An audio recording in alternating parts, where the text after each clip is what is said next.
चलिए डिस्कस करते हैं topic El Nino effect. El Nino को सबसे पहले फर्स्ट टाइम रिकॉग्नाइज किया था पेरुवियन फिशरमैन ने, जो कि उन्होंने कहाँ पर ये फिनोमेना देखा था, on coast of Peru. Peru जो साउथ अमेरिका में कंट्री है उसके कोस्ट पर ये फिनोमेना देखा गया था, जिसमें कि अनयूजुअली जो है वाटर क्या हो गया था, वार्म हुआ था। तो वहाँ से ये फिनोमेना रिकॉग्नाइज किया गया फिनोमेना। और स्पेनिश इमिग्रेंट्स ने इस फिनोमेना को बोला एल नीनो, जिसका मीनिंग स्पेनिश में क्या होता है, द लिटिल बॉय। तो ये स्पेनिश वर्ड है जिसका मीनिंग है the little boy. El Nino जो है irregular and intense climate change होता है। ये इरेगुलर नहीं, फिनोमेना रेगुलर नहीं है, ये इरेगुलर होता है और क्लाइमेट चेंज इंटेंसली होता है जब ये फिनोमेना होता है। तो इसमें होता क्या है कि warming of coastal surface water की जो है वार्मिंग होती है, पानी वार्म हो जाता है सडनली।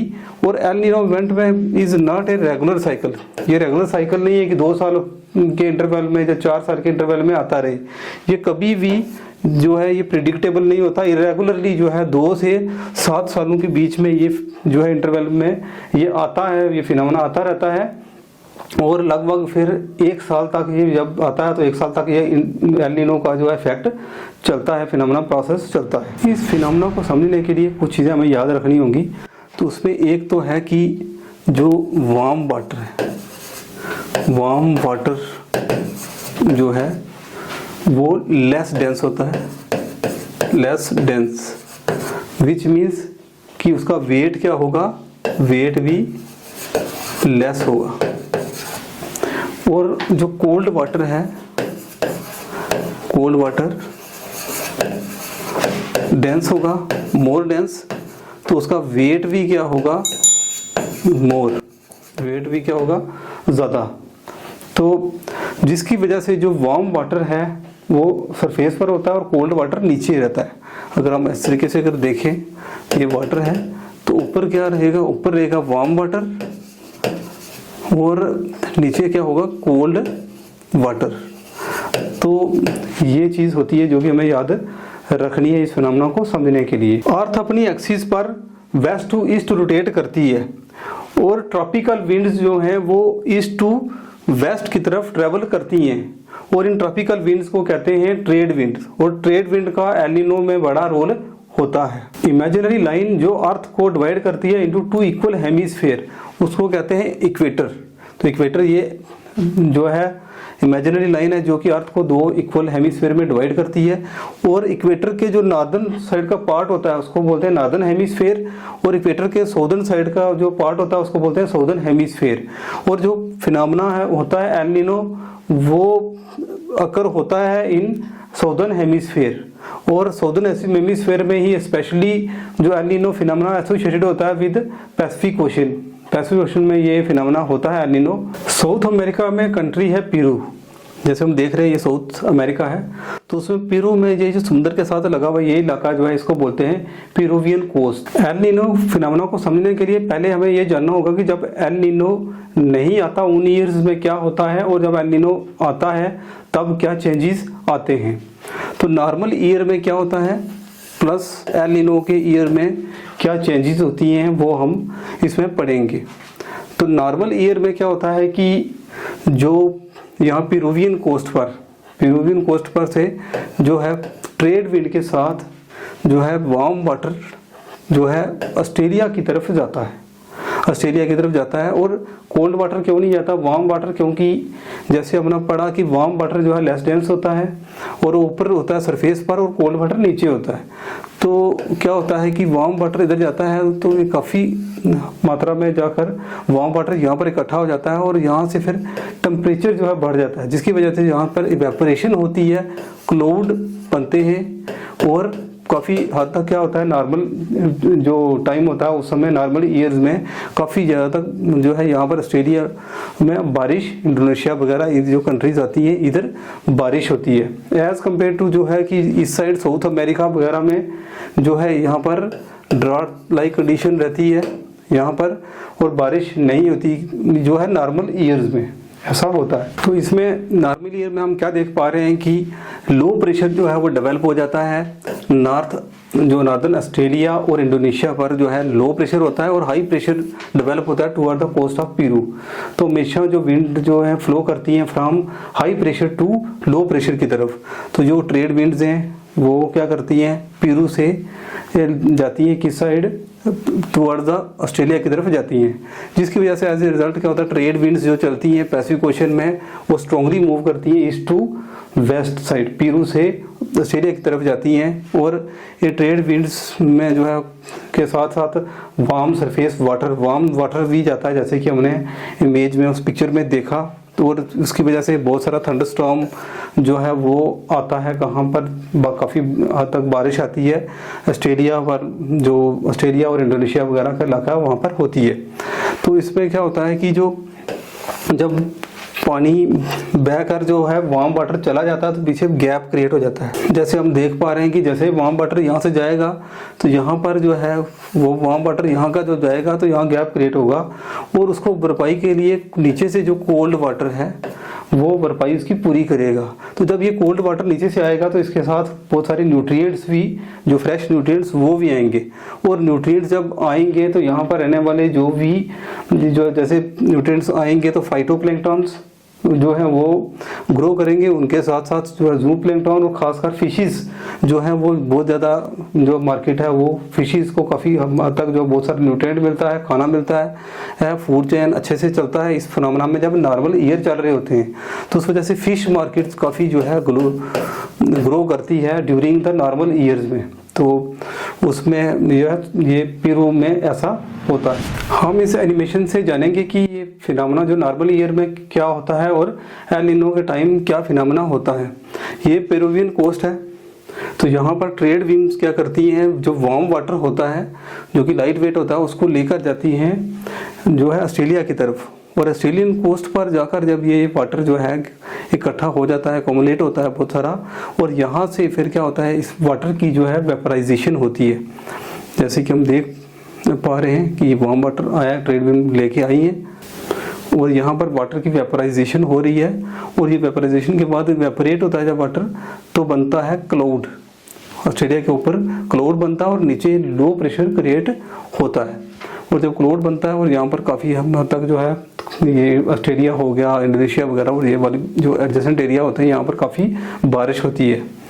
जबकि यहाँ पर जो है क्या होता है कि अपवेलिंग होती है, तो बहुत सारे न्यूट्रिएंट्स जो हैं ऊपर की तरफ आते हैं। यहाँ पर जो एयर क्लाउड में नहीं बन पाती है वो यहाँ से ट्रैवल करती है ईस्ट की तरफ, और पेरू से क्या होती है ये डाउनवर्ड आती है, और इस तरीके से एक लूप बनता है, उसको बोलते हैं वाकर सेल। ला नीना के केस में जो ट्रेड विंड होती हैं वो और स्ट्रॉन्ग हो जाती हैं, जिसकी वजह से एक्सट्रीम लो प्रेशर जो है वो डेवलप होता है ऑन ऑस्ट्रेलिया के ऊपर एक्सट्रीम लो प्रेशर डेवलप होता है, जिसकी वजह से जो है मैस्करिन आइलैंड पर जो है उसका असर मिलता है कि वहाँ पर क्या होता है कि एक्सट्रीम हाई प्रेशर डेवलप हो जाता है, जिसकी वजह से ला नीना के दौरान इंडिया में बहुत ज़्यादा जो है बारिश होती है। एल नीनो ईयर्स में क्या होता है कि जो पेरुवियन जो करंट होते हैं वो रिप्लेस किए जाते हैं। जैसे पेरुवियन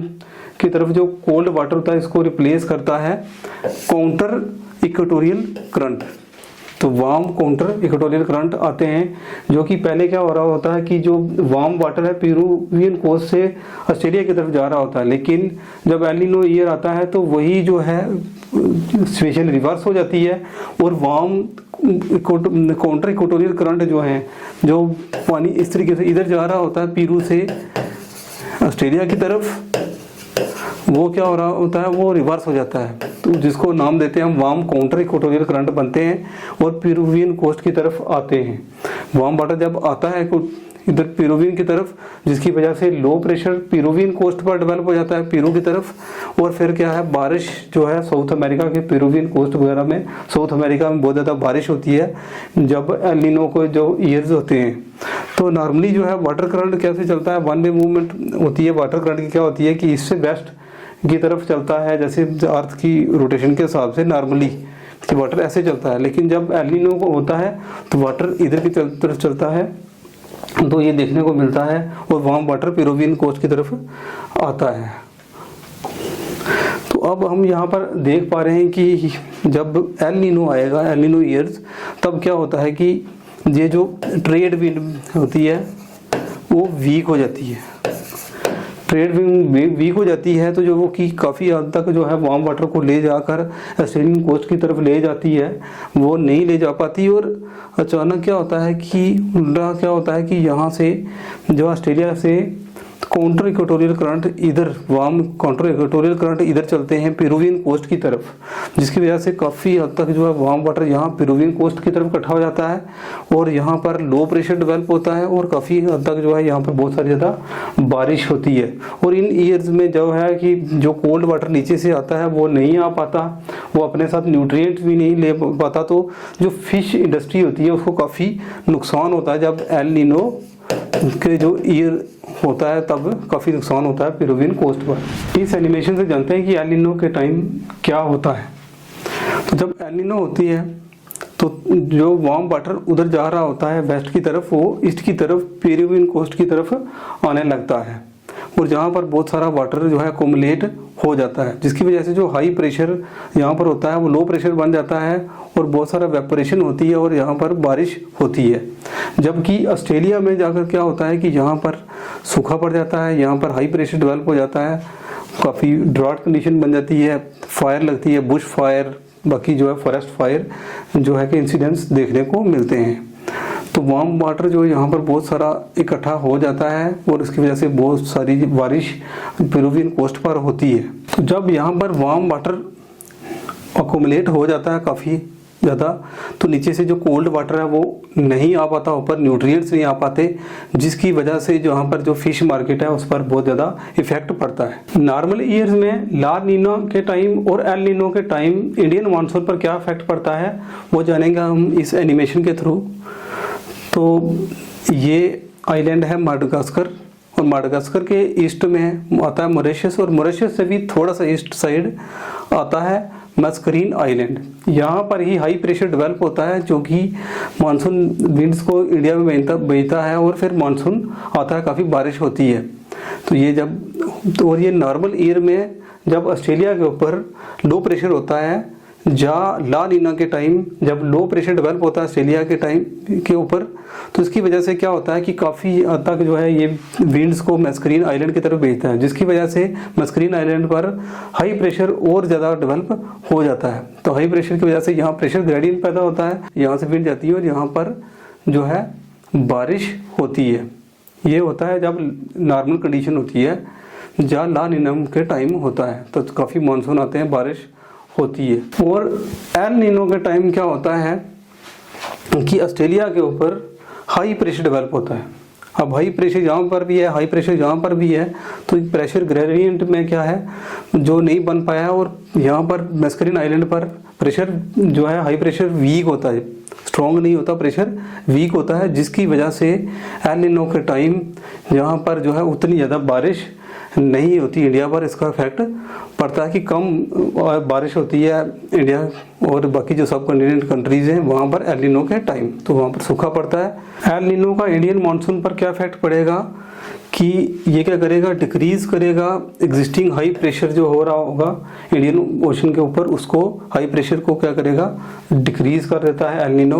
और उसकी वजह से क्या होता है, जो प्रेशर ग्रेडियंट फोर्स है, हाई प्रेशर और लो प्रेशर के बीच में जो ग्रेडियंट बनता है वो क्या होता है, वीक हो जाते हैं। फिर उसकी वजह से मानसून भी काफ़ी हद तक क्या हो जाता है, वीक हो जाता है। और उन सालों में जब एल नीनो आते हैं तब बारिश जो है इंडियन सब कॉन्टिनेंट में कम होती है। आउटकम एल नीनो के क्या हैं, तो ये क्या करता है, डिसरप्शन द फ्लड चेन, तो ये बहुत सारे इफेक्ट डालता है। इसमें सबसे पहली बात है कि जो फिनोमेना ऑफ अपवेलिंग, जो न्यूट्रिएंट्स जो आते हैं कि जब पेरुवियन कोस्ट में जो है वार्म वाटर जो है वो ऑस्ट्रेलिया की तरफ चला जाता है वेस्ट की तरफ, तो नीचे से कोल्ड वाटर जो है न्यूट्रिएंट लेकर ऊपर आता है, वो नॉर्मल ईयर में होता है जहाँ ला नीना का टाइम होता है। जब एल नीनो के ईयर्स होंगे तब क्या होगा कि वार्म वाटर इकट्ठा हो जाएगा पेरुवियन कोस्ट पर, जिसकी वजह से जो है कोल्ड वाटर नीचे ही रहेगा, ऊपर नहीं आएगा, वो सर्कुलेशन नहीं हो पाएगी।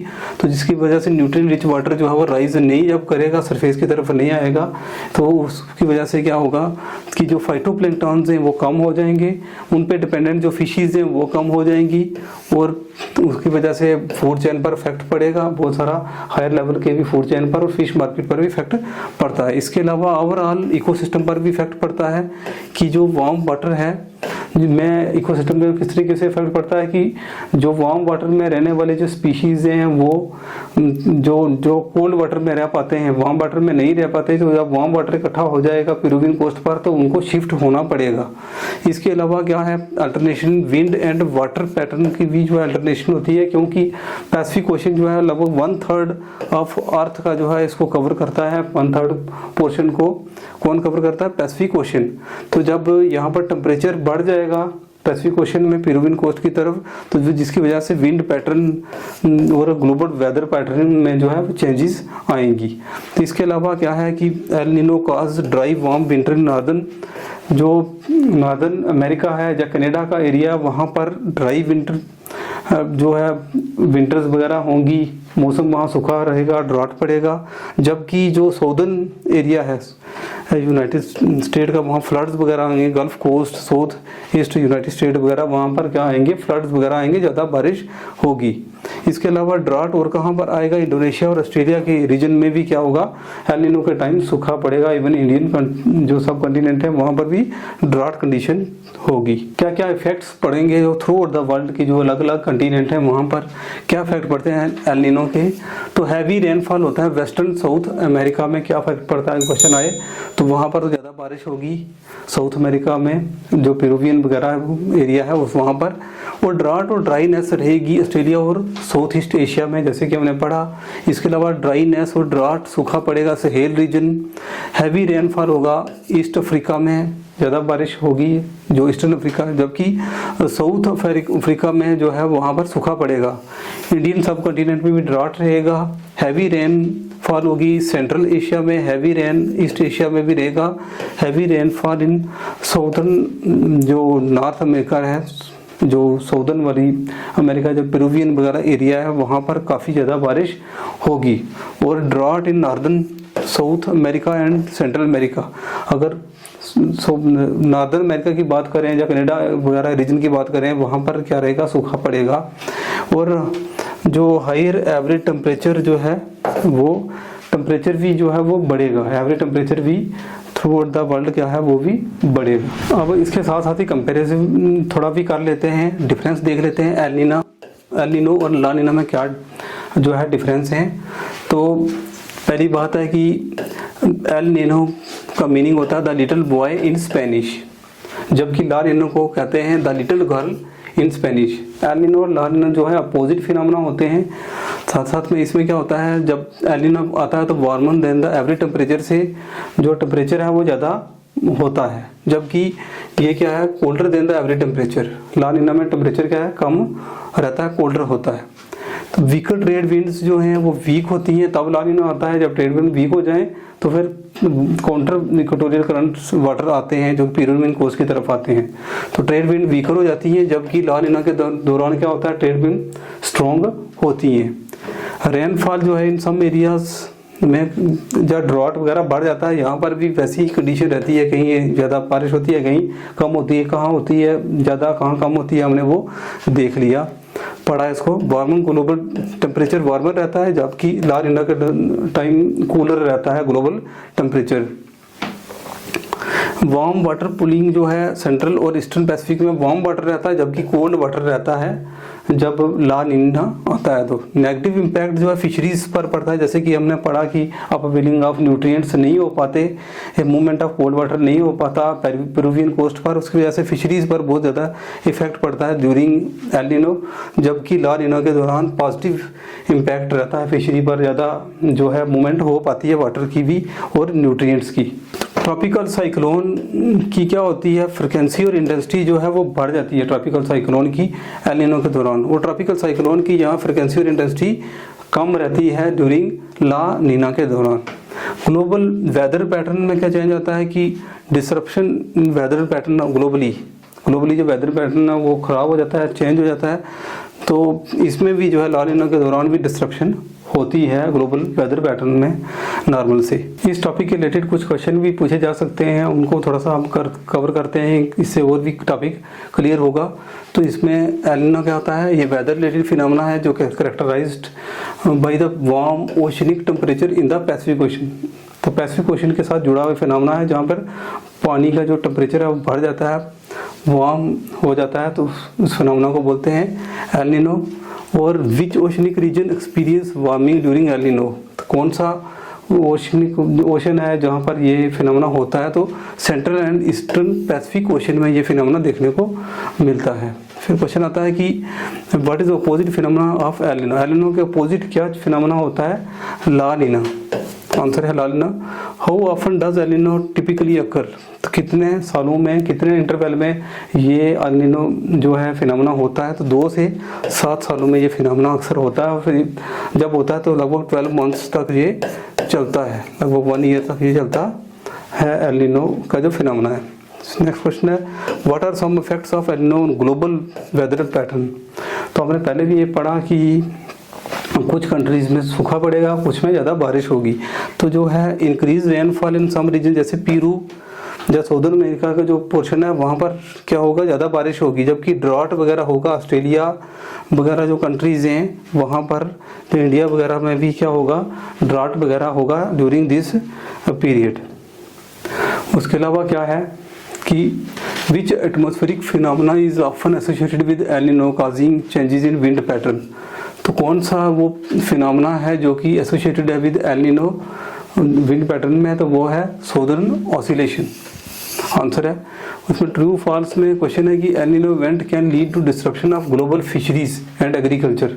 तो हमने देखा कि जब एल नीनो का ईयर आते हैं तब कोल्ड वाटर जो है वो ऊपर नहीं आ पाता सरफेस पर, पेरुवियन कोस्ट पर, तो उसकी वजह से क्या है कि वो न्यूट्रिएंट्स भी नहीं आ पाते। तो ये बात सही है कि फिर उसके न्यूट्रिएंट नहीं आते तो फिश मार्केट पर उसका इफेक्ट बहुत देखने को मिलता है। इसके अलावा which oceanographic indicator use to monitor El Nino events, कौन सा ओशनोग्राफिक इंडिकेटर यूज किया जाता है एल नीनो इवेंट को मेजर करने के लिए, मॉनिटर करने के लिए, तो इसका आंसर है सी सरफेस टेम्परेचर एनोमलीज, SSTA को यूज किया जाता है मॉनिटर करने के लिए। फिर क्वेश्चन है how do scientist typically measure the strength of El Nino event, L Nino event की स्ट्रेंथ को मेजर करने के लिए, उसकी इंटेंसिटी को मेजर करने के लिए साइंटिस्ट क्या यूज करते हैं, तो by monitoring the oceanic Nino index ONI which measure sea surface temperature anomalies in the equatorial Pacific Ocean, ONI oceanic Nino index के थ्रू ये मेजर किया जाता है, जो करते हैं scientist. This is all about the topic, thank you.